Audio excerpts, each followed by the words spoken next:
3, 2, 1.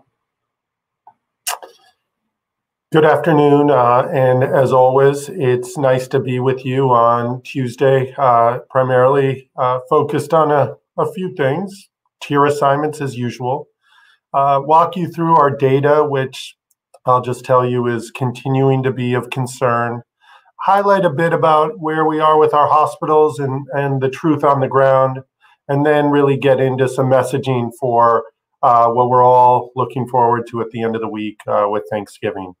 So without further ado, let's dig into these slides. So here's a slide I've used with you before. We've shown you that the states across America seeing really unprecedented numbers of cases in many states. If you remember the last version of the United States map that we showed you, the dark blue was a little further east than it is today. I mean, the truth is that the high case numbers, the level of hospital impact that those Midwest and Western states are beginning to see more and more of is knocking on California's doorsteps, and we need to continue to dig in and do what we can to keep that transmission low. We know that although we're the lighter color at the moment, that these numbers are really going up and going up quickly, and that we are truly in the midst of a surge here in California. Next slide. So today's case numbers, 15,329 cases reported today. Remember the last couple of days we've been dealing with typical weekend lows. We know that often this number is a little bit lower on average because the weekend sort of still being picked up. But the fact that it is nearly our highest case number, not quite, but nearly our highest daily case number is continued concern. Our 7-day average now over 12,500. Some good news is we continue to do a lot of testing in California, looking for those cases, 283,819 tests reported. That's a 1-day high for us. That 14-day test positivity at 5.6%. And on the next slide, we'll show you how that is comparing to prior days. Next slide, please. So our 7-day test positivity of 5.9, 14-day of 5.6. Really, the point to pick up there is that it's trending upwards. When the 7-day is higher than the 14-day, that means that the shorter term average is higher than the longer term, which tells us that things are generally going up. Not news to any of you, but always important to make the point with the data that we have. If you look closer at the 14-day test positivity, that's the rate that the governor presents on every Monday. You'll see that we've had in 2 weeks a 51% increase in test positivity. So you might say, 3.7%, 5.6%, what's the big difference? For us, it's a major difference. That means that, instead of just a small number of people who get testing positive, that number is going up. And in fact, it's 1.5 times greater than it was just 2 weeks ago. Important statistic because that trend will likely continue upwards. Next slide, please. If you take a closer look at hospitalizations, we often emphasize the case numbers, but really the cases are concerning in part because they really foreshadow what the impact is going to be on our hospitals. I've told you before, we're feeling more and more confident that 12% of today's cases end up hospitalized about 2 to 3 weeks later. So remember, this number, 81.3% increase over the last 14 days, 5,844 Californians in the hospital because of COVID. These are based on case numbers from 2 weeks ago. What was our case number back on November 10th and November 11th? I'll remind you, it was around 7,000 cases, actually just below 7,000 cases reported on that day. So this tells us that we're more than double today, that the pressure on our hospitals will continue.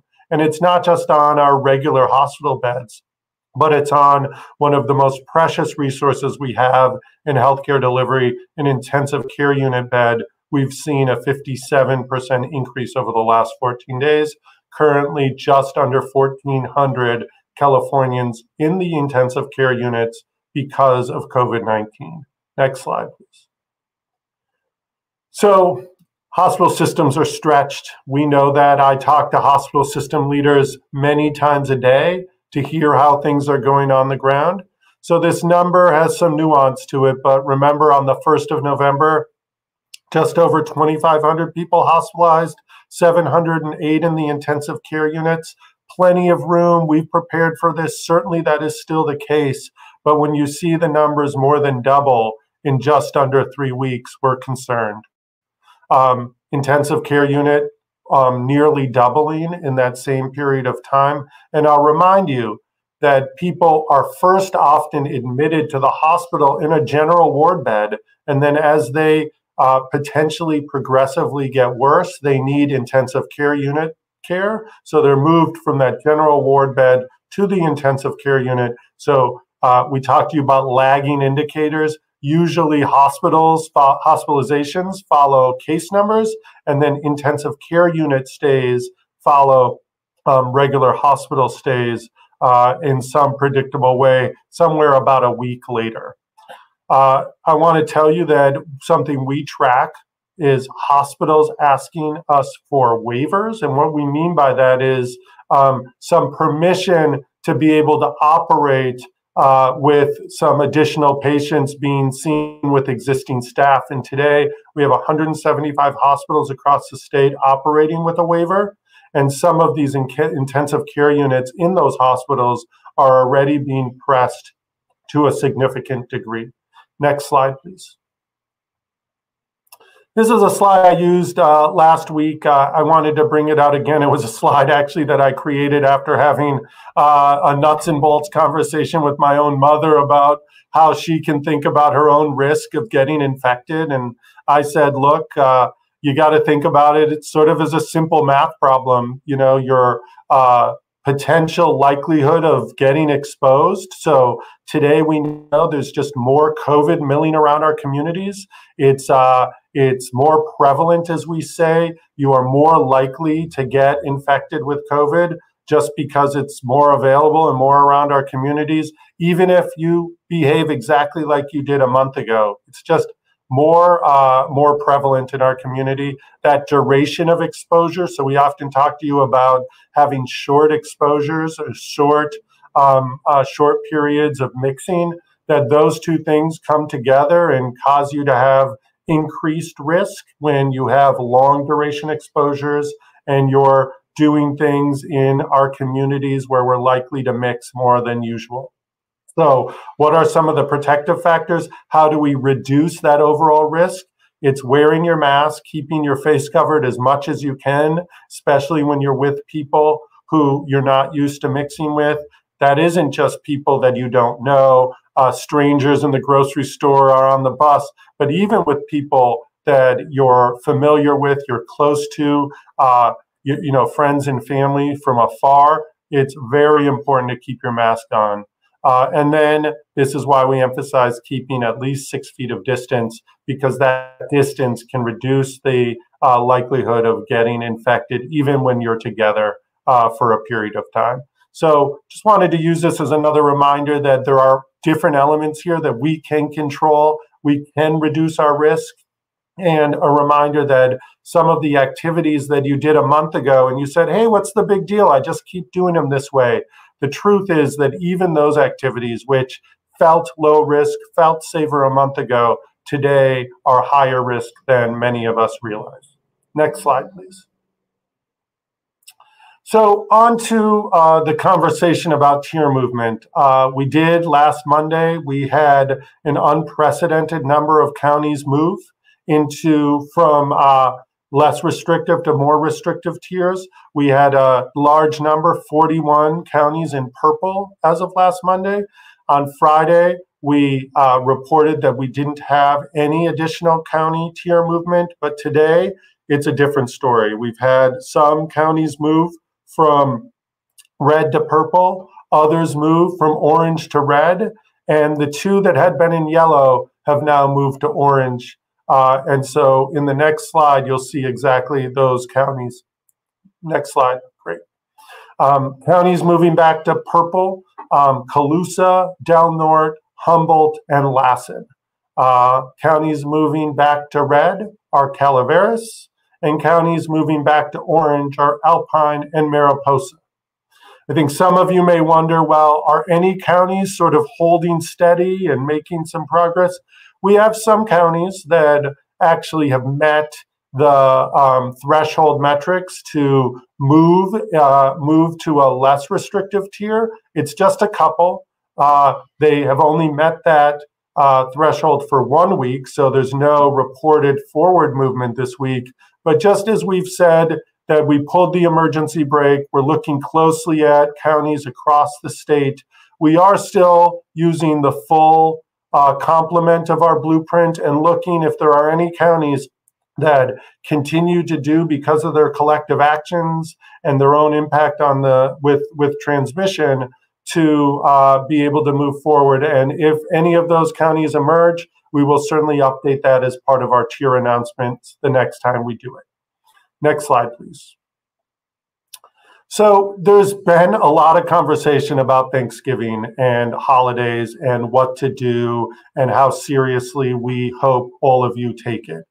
And I will start by saying, I, like many of you, are disappointed about how this Thanksgiving will look different from years past. It is, my kids will say, they often quiz, well, what's your favorite holiday and why? And Thanksgiving is it for me. The fun of gathering with loved ones, food is always great. And then football for me, watching tons of football games throughout the day is a real treat. But this year it will look different for me and my family, and I'm hoping it will look different for you and yours as well. I think it's necessary to modify or pause our usual traditions to really stop the surge this year. And we're re-emphasizing that the safest way to celebrate Thanksgiving this year is at home with members of your household or virtually. Next slide, please. So we, like other states, have really thought hard about how do we communicate to all of you different strategies to have what are, frankly, hard conversations. I'm an adolescent physician part-time, and that's when I did see patients, I really enjoyed giving young people and parents some guidance about how to have hard conversations. And so this is familiar territory. We know it's not easy to say no, and it's not easy to say no to loved ones. But as we kind of dig deeper into the pandemic and our response, there's never more important a time than now to use this as an opportunity to let your friends and family know that you're making a decision to reduce transmission and not gather. We know that this is one of the first steps that you and others can take to reduce risk and keep your families and communities healthy.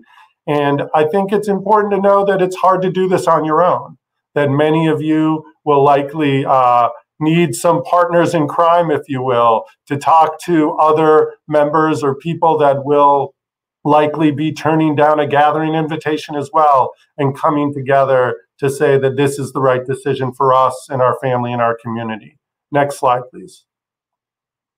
So just some strategies, and I think it's really important to be clear. Saying no effectively starts with just that, saying no. It's simple, it's direct, and it's clear. It often helps close the door for further negotiations. It shows that you're serious and you've thought about this in a considerable way, and that it's an important decision. I think it's important to offer alternatives. I was just having this conversation with my 7-year-old son, Eli.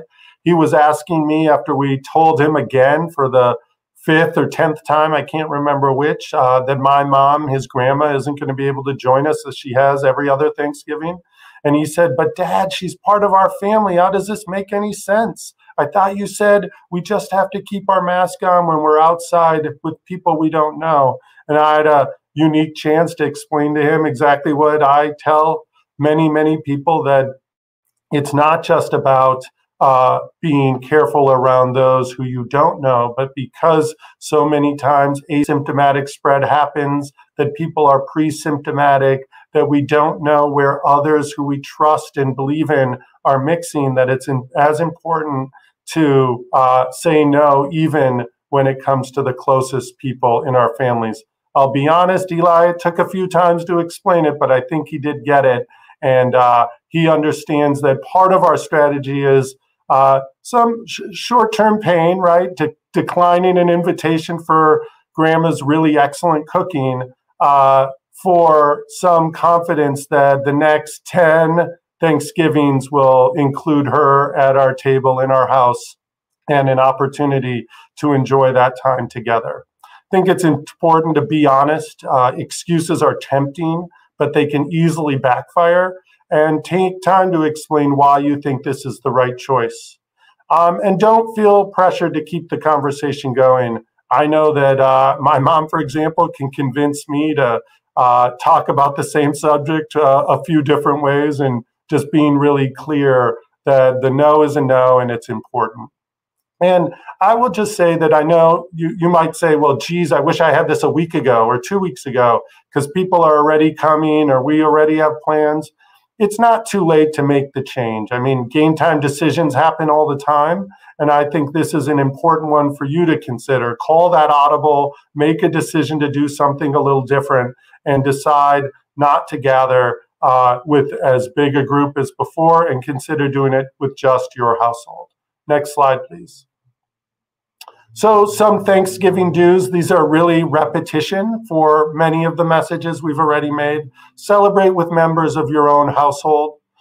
Respectfully say no to anything that makes you uncomfortable, that causes you to gather, even if in fun and exciting ways, in ways that you know might contribute to transmission within that gathering. Take advantage of some creative ways to experience remotely. I know we're working to set up a Zoom at my house so that my mom can pop in and out as she wishes. The kids can yell through the computer to have her come and see something they're working on, or enjoy dessert and dinner together as well.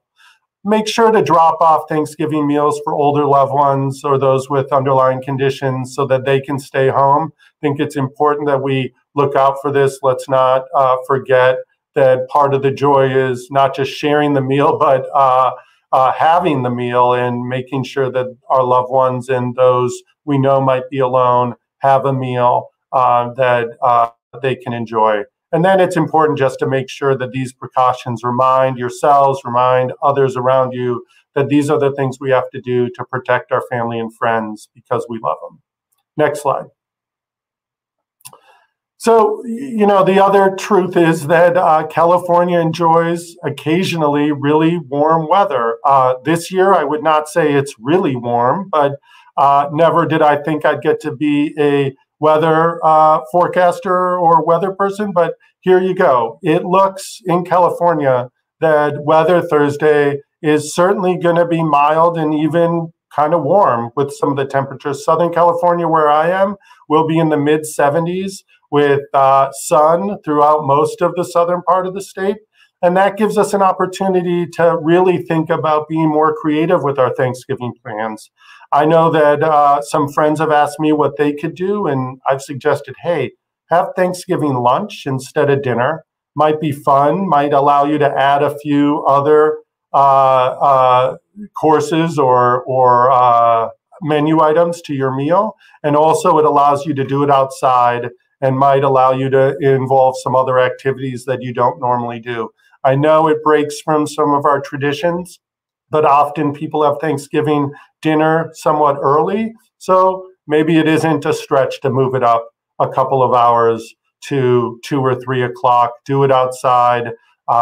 You know, if you're in a part of the state where a heat lamp or some other ability to keep warm allows you to be outside, sweaters, coats, scarves, all a different way to have a different Thanksgiving, but to stop the surge nonetheless. So look at the weather, decide today to do things slightly differently than you'd planned before.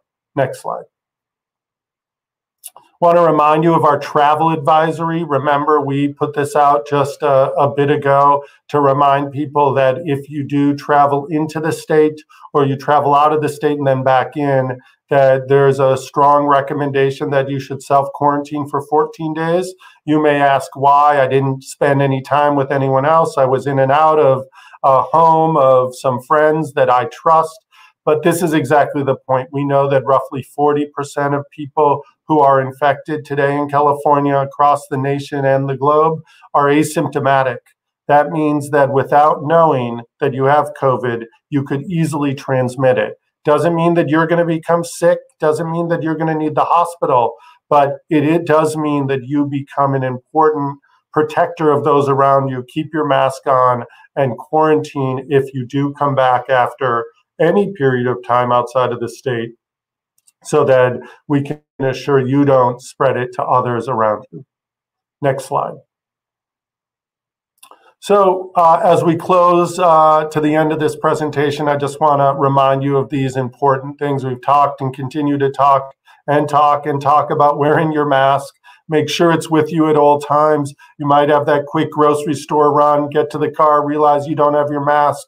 Take the extra minute, go get it. Do the right thing to protect yourselves, those other customers, and in many ways, and mainly the people that work at your grocery store or any place that you're going to frequent.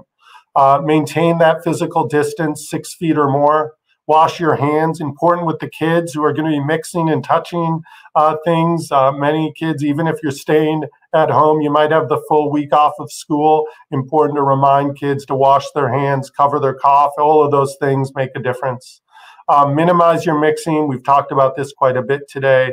And then never pass up a chance to remind you to get your flu shot if you haven't already. I know clinics and hospital systems in your physician's office or your provider's office near you is able and willing and excited, in fact, to get you that flu shot if you haven't gotten it already. Next slide. So, by way of wrapping up, together we can stop the surge. There's no doubt we've done it before. We have the tools. As I look at our data day in and day out, I know that we have the tools to make that turnaround.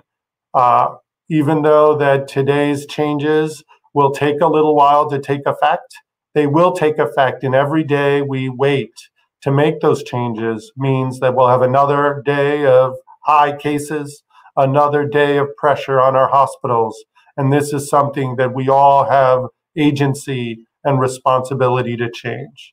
So as these rates of transmission continue to get stronger, I know California will too.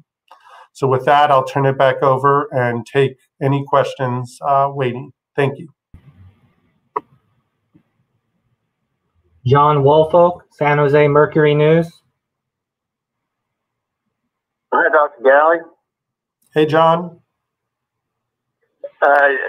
Could you talk a little bit about, I noticed that in the Bay Area, San Francisco, Marin, and San Mateo counties, no movement there on your tiers, and wondering, I think San Francisco actually had feared they might go purple as early as Sunday, and that didn't happen. Do you have any insights as to what's happening in those Bay Area counties that's keeping them kind of islands in the urban parts of the state, it's not being in that purple restriction area?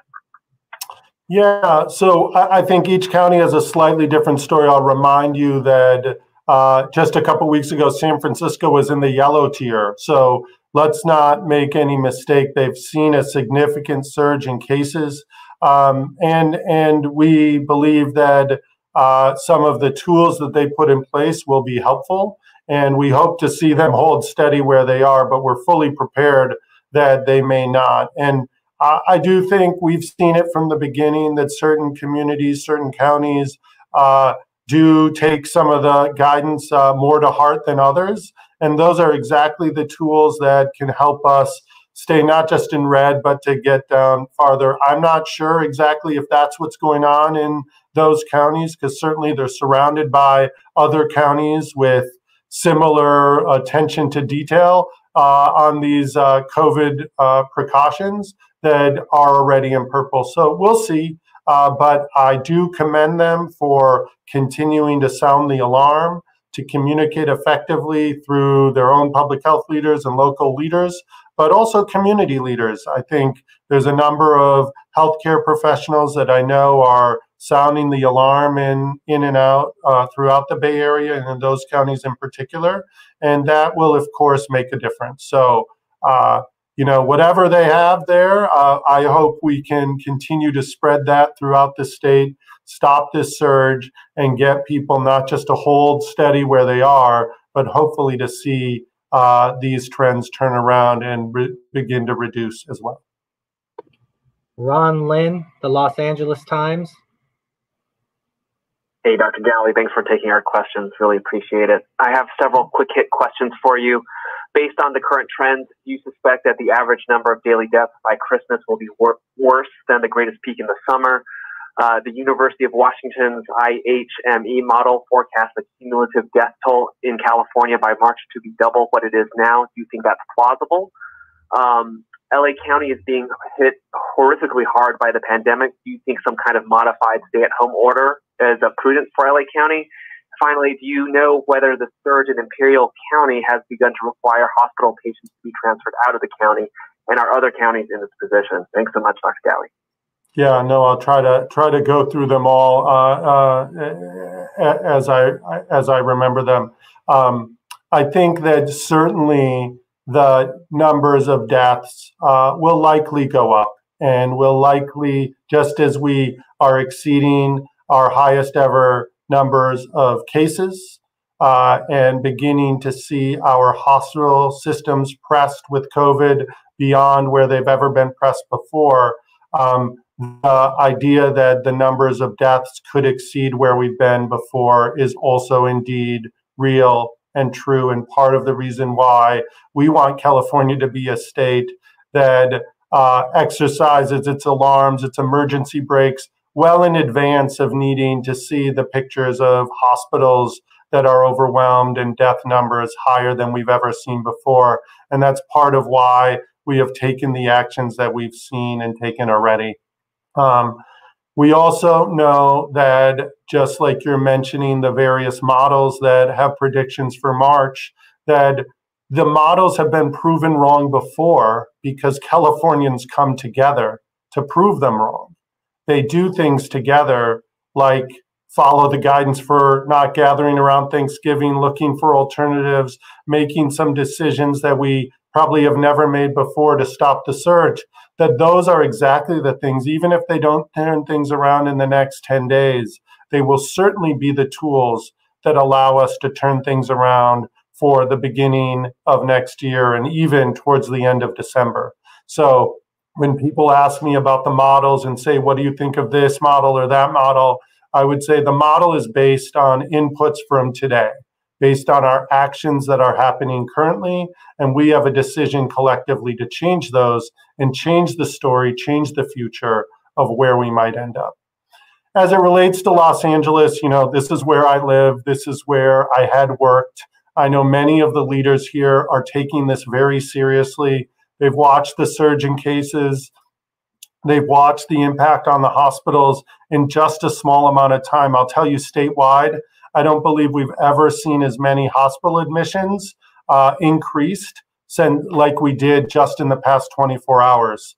And I hope, but don't expect, that it will be the highest we ever have. And LA is dealing with that in real ways now. So I think it's absolutely prudent for the public health and the elected leaders here in this county to be considering what comes next. I think they've put out some clear definitions of what their triggers might be. And I know that it will be important that they discuss that together, give Angelenos some notice, but really move with the decision so that we can turn this around quickly. And I will tell you, every day matters. We know that regions and states that decide to delay some of these hard decisions end up having more difficulty turning things around. It takes them longer. So I'm certainly sure that they're taking all of this very, very seriously across LA County. Brian Melly, The Associated Press.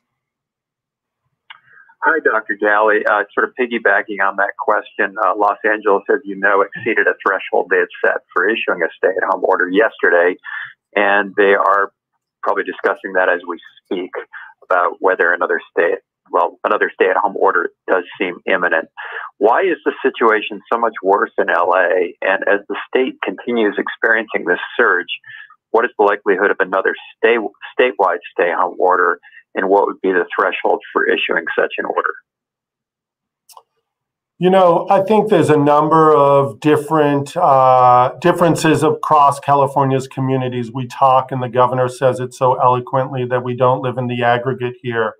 That even within Los Angeles, that I know quite well, we have communities that are really densely populated. We know that there's a number of communities where households are multi-generational, many individuals living together, and we have to acknowledge the role of household transmission. And I want to distinguish household transmission from transmission at gatherings. Gatherings are when disconnected groups, non-household members, are coming together. But we also know that a number of essential workers go and they might be infected at work. And then they come home and they do what is a very natural thing. They take off their mask, they take down their guard, because where else can you take down your guard if not with your family and loved ones, those that you share a dinner table with, share a television set with, share bathrooms and bedrooms with. Those are the individuals that become at risk with an asymptomatic positive COVID individual comes in, spreads it to people within their household. So in Los Angeles, because of some of the unique and broad scale characteristics of how our communities are set up, you see a perfect sort of storm of where transmission can occur. And I think that is truly happening. We saw some of that begin with the gatherings around some of these incredible, important celebrations with the Dodgers and the Lakers. And then you have Halloween, and you have the sort of movement with holidays coming up. And so it's not really surprising to see in a place as densely populated as LA, with some of its unique factors and characteristics, to see this kind of transmission. But I think the next set of actions are going to be important. Statewide, of course, we're watching the same things. We are trying to be thoughtful and more targeted with our approaches. We know that a number of communities and people are fatigued and tired. We want to make sure that any actions we recommend really allow us to do the things that are low risk without as many limitations, while limiting things that are higher risk, that we know, even though we miss them and want to be doing those activities, we should do without to get this under control. So as I said previously, we're looking all at that data all the time, multiple times a day, always looking to see when our data runs for cases are going to come in, so we can share, think about that information, share it broadly, and make thoughtful decisions, maybe not statewide only, but regionally as well. Angela Hart, Kaiser Health News. Hey, Secretary Ghaly, a two-pronged question for you. You sort of touched on part of it. California's tier system is supposed to help control the spread, yet as you just talked about, we're continually hearing all kinds of warning signs that hospitals are filling up and cases are growing. So can you just walk us through, is California's tier system working as expected, and help us square sort of some of what's going on with the case counts rising? And then the other prong of that question is, one thing we're hearing from the public health community is California still has a lot of work to do on masks. So does the state need perhaps a stronger enforcement stance on the mask issue in particular?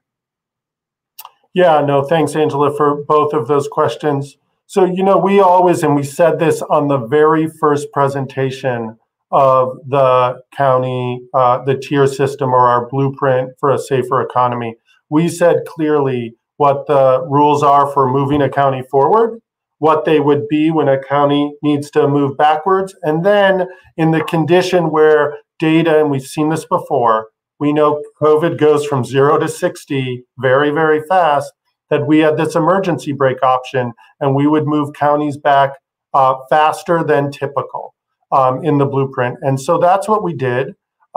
Certainly, We all want to keep close ties on the data, on the conditions. And so, there's no perfect system under COVID. We are continually working to improve our systems, but we believe using that emergency brake function was an important thing to do. We think that it's available in California in ways that many states don't have that option. Often a state is waiting until they can clearly show how hospitals are overwhelmed, how hospital staff are, having difficulty being at all of the shifts that they're asked to cover. And we're in California. We have a tool in the blueprint and in our ways of working with our counties to sound that emergency alarm, pull that brake sooner than in other states. And I think that's in part because we've socialized our blueprint. People are familiar with our tiers and they can understand how we continue to use them to be targeted, yes, but to be decisive as well, especially because decisive actions are exactly what's going to help us stay in front of the situation with COVID. Kenny Chow, KPIX. Dr. Ghaly, thank you for taking our questions. I was taking a look at some of the numbers recently on the DPH website, and it indicated that there were about 1,500 ICU patients due to COVID. I know you've updated those numbers, but it also indicated that there were about 2,100 or so ICU beds available right now in the state of California. So I'm doing just some quick math. That means there's a total of about 3,600 total ICU beds in the state. It's my understanding that back in March, there were somewhere around 7,300 beds total in the state. So how is DPH determining the number of total hospital beds? And then why are we seeing that such a big difference between 7,300 back in March versus about 3,600 right now? Yeah, so a couple of things. Remember, we have always talked about our healthcare delivery system, not just to be available for COVID. If COVID was the only thing that they had to worry about, we'd be in a different conversation. But we continue to see people who have heart attacks or strokes, who are having emergency surgery and need to be in the ICU. So when you take the collection of need and covering that need, and I commend our hospital leaders for constantly saying we need to deliver care to all Californians, not just those with COVID. You see at this moment that we are continuing to deliver that care in its fullest extent possible. Back in March, many health systems preemptively canceled some surgeries. We encouraged people to stay home, and some people stayed home when they needed emergency care. We don't want to see that happen again. So we, of course, are very cognizant of our capacity, that we know where things stand, not just statewide, but frankly, county by county, community by community, hospital system by hospital system, to make sure that they have what they need to take care of the increasing number of COVID positive patients, as well as the patients with other healthcare needs. We do know that we can bring on additional beds, not infinitely so, but many more than we have today because of our efforts to plan around surge. We have spaces identified in certain facilities that can be brought on, that with additional ventilators and other equipment, and with the right staffing. And I often want to point out the staffing because they are often the rate limiting step. We need to protect our healthcare staff, make sure that they're healthy and supported so they can continue to provide the heroic care that they do for COVID positive patients and others, so that we can continue to increase our bed capacity as needed. And then we have our alternative care sites, which are poised and ready to be stood up. Some are actually being mobilized now so that we are able to meet the demand for patients throughout our healthcare delivery system. So the numbers aren't an apples to apples comparison between March and now because of some of the factors I've mentioned. And rest assured, we are constantly doing what we can to not just ask people to consider modifying their behaviors to reduce transmission, but to take care, on the other hand, of the people who need care now within our hospital systems. And we will continue to partner with leaders across the state to make sure we can do exactly that. Anna Ibarra, Cal Matters. Hi, Dr. Ghaly. I wanted to follow up on what you and the governor shared yesterday about vaccines. So we know it'll be a while longer before vaccines are available to the general public, but wondering when that happens, how much are vaccines going to cost, including for people who are uninsured? Second, will health workers be mandated to receive vaccine? And three, can you talk a bit about how exactly manufacturers are deciding how many doses a state gets? Is that just based on population? Thanks.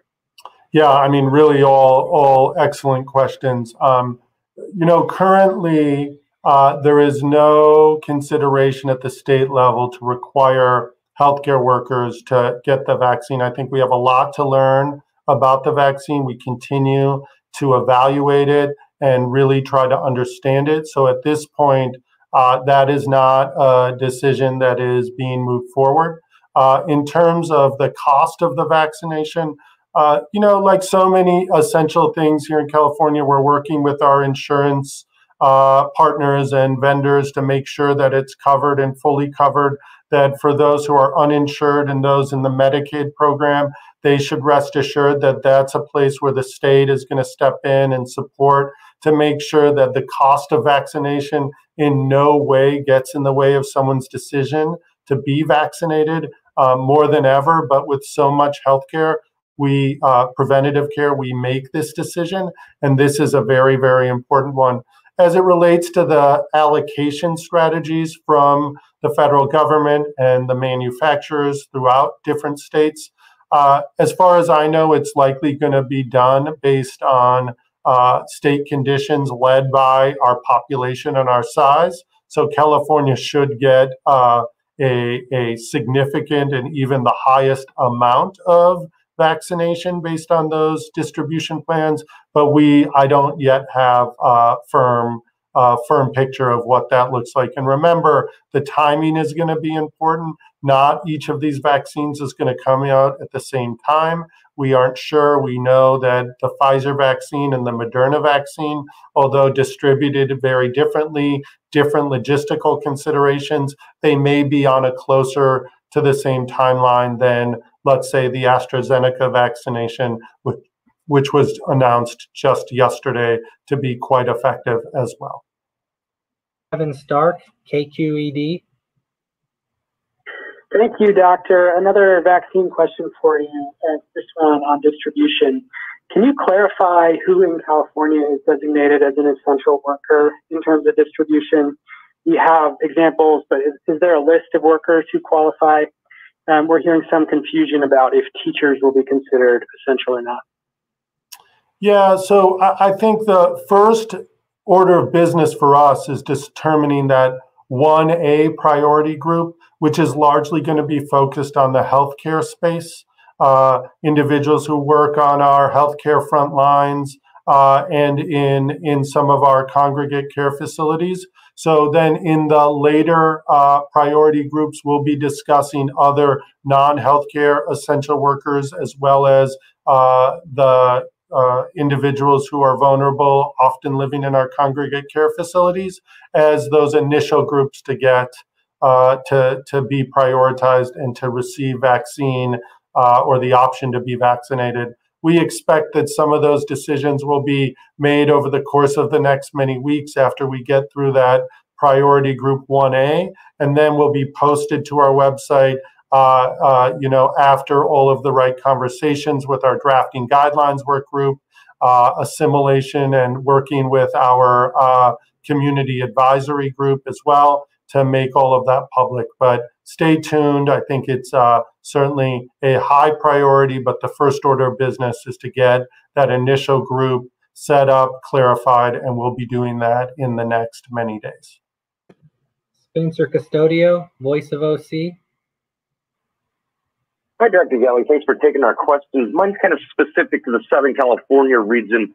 Now that the state's kind of had some time to look at the new cases coming in this part of the state. Are you able to kind of pinpoint where, the new transmission is coming from? Was it, it's just, for instance, like shopping malls, is it private gatherings, indoor or outdoor restaurants? And then to also kind of follow up with something you said earlier, you said, the approach may not be statewide only, but regional as well. And I was just wondering, is there potential, so say if Los Angeles does a stay-at-home order, would there be a potential for the state to come in and say, you know what, Southern California, the surrounding counties, San Bernardino, Orange County, San Diego, and whatnot, they will also be under some type of stay-at-home order to kind of prevent travel from one county to the next? Yeah, Spencer, good questions. I think at the moment, as it goes to pinpointing transmission, we continue to hear from different counties, different things. They all mention that private gatherings is an important source of transmission, but not the only, and sometimes not even pinpointed as the highest source of transmission. Some mention gatherings in restaurants. In general, what we know is anytime you get together with individuals where your guard comes down, your mask comes off, you are closer than a few feet apart, there's a risk of transmission. And because of asymptomatic spread and the reality that most people who have COVID may not know it, you create a real risk. And I think so in Southern California and throughout the state, as those activities increase, we know that you're going to see transmission. And the hardest part, I think, for many people, and I've talked to some young people who have said, they didn't know they were infected and they worried they caused a loved one, an older loved one who's vulnerable to become infected. And that's absolutely a possibility for many of us, and why we've urged you to take some extra precautions during the weeks to come while we approach the period of normal family and community and friend celebrations to do those things. So I can't put my finger on the exact source of transmission. I know everybody would like me to be able to say, or any of us to be able to say, it's this and not this. The truth is, because of the way that people gather, any activity that allows for us to take our guard down essentially is going to become a potential transmission risk and a hotspot for transmission if it happens at scale in a specific county. With regards to the second question you asked, I think it's important that we communicate that back in March, we didn't have many tools in our toolbox. We didn't have the ability to think in a more targeted way, to apply some of our decisions in a targeted way. What the blueprint does in part is allow us to be targeted even in neighboring counties. But absolutely, another way to be targeted is rather than say we're doing something statewide, but apply it in a certain set of counties that happen to be geographically near one another. So I don't want to say that that's exactly where the plan would go, but certainly in a period where we want to have all possibilities on the table, that we want to be targeted so that we apply these things in an effective way, but not too broadly. Certainly, certain things that you mentioned could be part of the plan, but currently that is not where we've certainly had conversations with those leaders in Southern California about doing. Kevin Yamamura, Politico. Hi, Dr. Ghaly. I wanted to ask, even in Purple Tier, you've allowed schools that are open to stay open. And I'm curious, as a doctor and the state's top health official, where you stand on school reopening and where the balance lies between minimizing risk to staff and ensuring student social, academic, and emotional health. And I have another question related, which is whether you've sent your own kids back to school, and if not, whether you would send them back. Thanks. Yeah, I think great questions. I'm going to start with the second one. So my youngest one, who's not K through 12 aged yet, she does attend a childcare center down the block from my house. I have good conversations with the people who operate that center, feel confident that they're doing following our guidelines and really reducing the risk, not just to my own child, but to all the families and the staff. And I'm very concerned and want to make sure that we do the right things for the staff. My other 3 children are in a school district that only offers distance learning options, and so they're working through that. I have a 7-year-old who's in 1st grade, a 5th grader, and a 7th grader, and they're all having their own trials and tribulations and getting through it in different parts of the house with dueling Zoom courses and people popping in and out. So, they've become accustomed, but I don't have the opportunity yet to be able to send those 3 to in-person education. But if the chance afforded us to do that, we would, because I believe that schools have many tools available to potentially be able to do that. But I would urge us to continue to look at how we keep our teachers and our staff and other staff at the school protected. We know that there are tools. We've provided a number of those tools, and I'm always interested to talk to a specific district or a set of districts about how we can create the lowest risk environment so that in-person learning can happen. But I will end by saying that this is a local decision, that I think the characteristics of each community are important to take into account. And by taking those characteristics into account, crafting a unique approach, probably using many of the same principles that all schools will use, but making sure that they're applied in a local and unique way, creates a more comfortable situation, and allowing us to have all of the tools like PPE and masks, making sure we follow many of the guidances that we put out, keeping things outdoors, making sure that we keep cohorts together so there isn't a great deal of sort of cross-classroom mixing, and making sure that those with underlying conditions or other health vulnerabilities are protected even above and beyond. So all of these tools give me confidence that working together, we can create lower risk environments in schools and keep those that are open now, and look forward down the road as we continue to bring down case numbers, or as we look forward to bringing down case numbers, to creating more paths to address the concerns of our school community and make sure when the time is right that we bring kids back as much as possible. Final question, Claudia Peshueta, KNX News Radio. Hey, I have a couple of questions. So when you talk about the alternative care sites, I'm wondering where the state would get staffing for them if we start to see severe shortages throughout the state, and then, perhaps can't bring in people from other states because they're going through their own surges and shortages. Second question, since you live in LA County, there's been a lot of back and forth on suspending outdoor dining at restaurants, and critics saying that, if you do that, you're going to just penalize the restaurants that are following the rules to prevent the spread, and you're going to drive up, at home indoor gatherings and just make things worse. I'd like to get your thoughts on that. And then just to follow up on the earlier question on mask enforcement, the argument I keep hearing against that sort of thing is, we can't go after everyone who ignores the rules. We need to focus on cooperation, stuff like that. But it seems like if people started getting tickets for not wearing masks, that a lot more people might comply. So I'm wondering, why not try that? Thank you.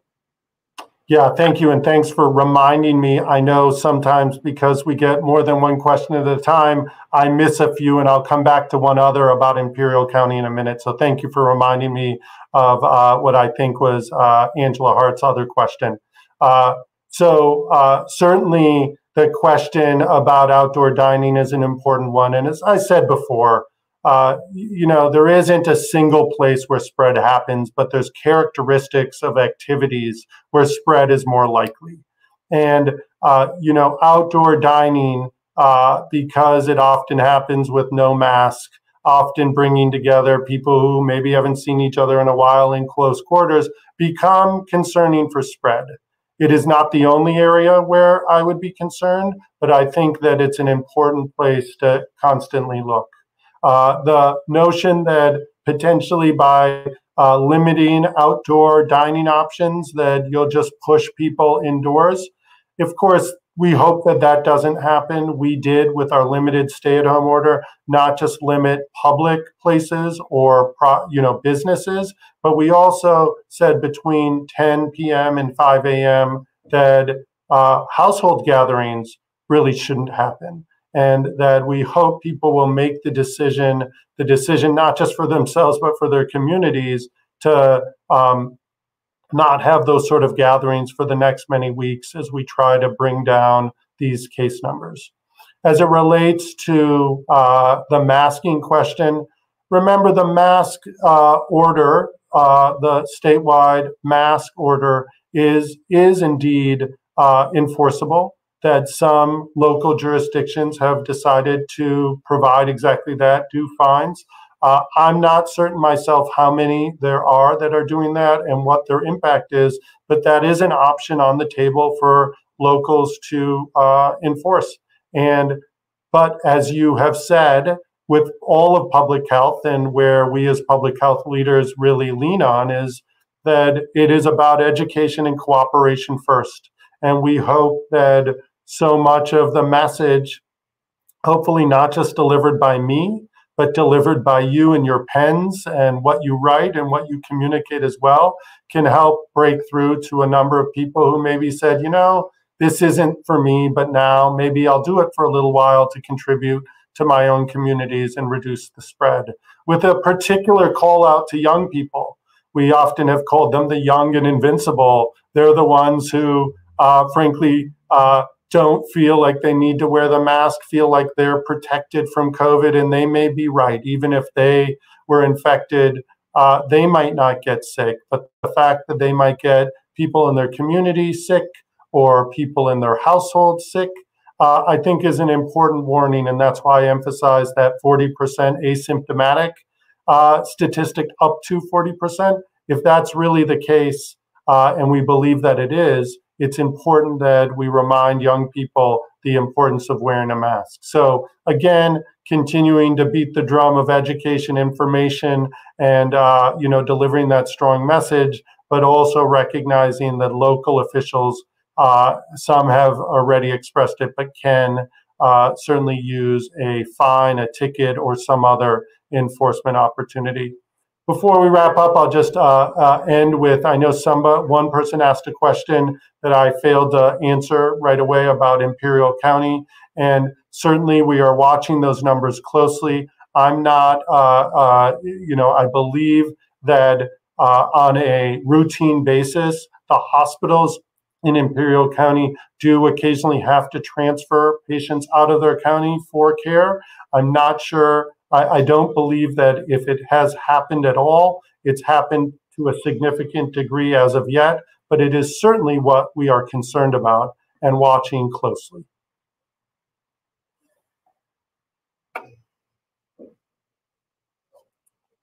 Sorry, before we go, getting one question to clarify.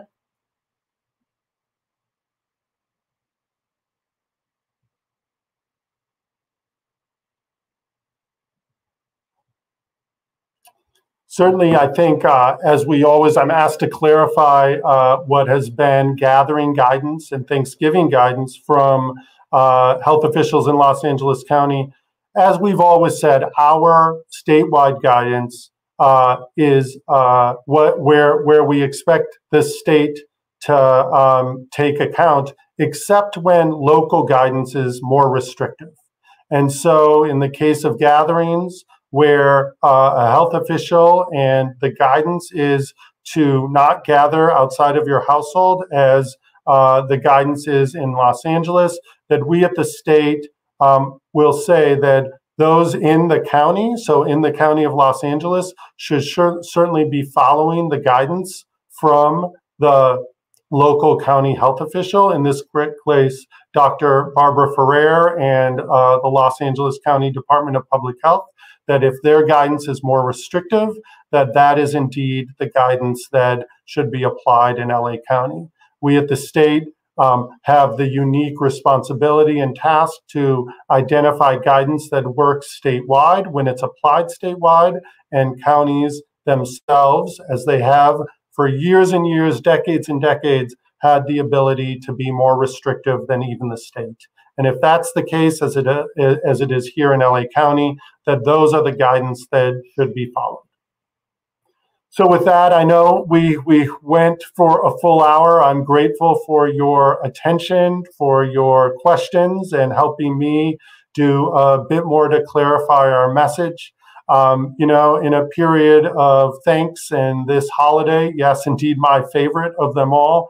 Part of the reason why it's my favorite is it's an opportunity to count our blessings, to be thankful for so much that we have. And although this year is an unusual one, I think we are thankful to be in a place like California, in a place that is working hard to be led by the science and the data. And even though it means some short-term hardship and sacrifices, we believe that it's going to help us hold on to the gains that we've already had and really get through the rest of this pandemic in a strong way. And with that, I hope that as you decide how to gather, how to celebrate your Thanksgiving, that you do it with your household, do it safely, have as much enjoyment and peace as you can. And I look forward to seeing you, if not later this week, early next week. Take care.